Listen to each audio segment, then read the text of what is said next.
દક્ષિણ ગુજરાતમાં વીજ પુરવઠો ખોરવાયો છે। સ્ટેટ લોડ ડિસ્પેચ સેન્ટરે સ્પષ્ટતા કરી છે। અત્યાર સુધી 90% વીજ પુરવઠો સફળતાપૂર્વક પૂર્વવત કરી દેવાયો છે તેવું જણાવવામાં આવ્યું। સાથે જ બાકીના સ્થળે વીજ પુરવઠો પૂર્વવત કરવાના પ્રયાસો ચાલી રહ્યા છે।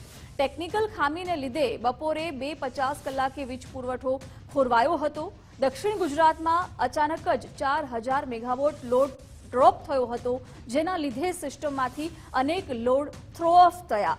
આ ખલેલને લીધે 400 કેવી ટ્રાન્સમિશન લાઇન ટ્રીપ થઈ ગઈ હતી, જેથી ઉકાઈ કાકરાપાર ખાતેના એસએલપીપી પાવર સ્ટેશન બંધ થઈ ગયા હતા।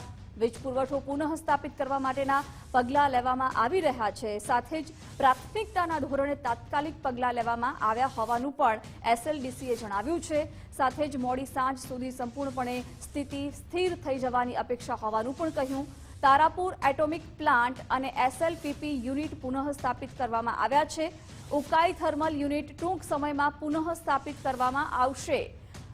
GUVNL વિશ્વસનીય વીજ પુરવઠો સુનિશ્ચિત કરવા માટે પ્રતિબદ્ધ હોવાનું પણ એસએલડીસીએ જણાવ્યું।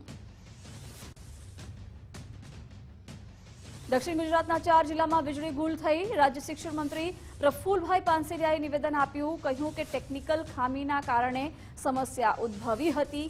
હાલ પાવર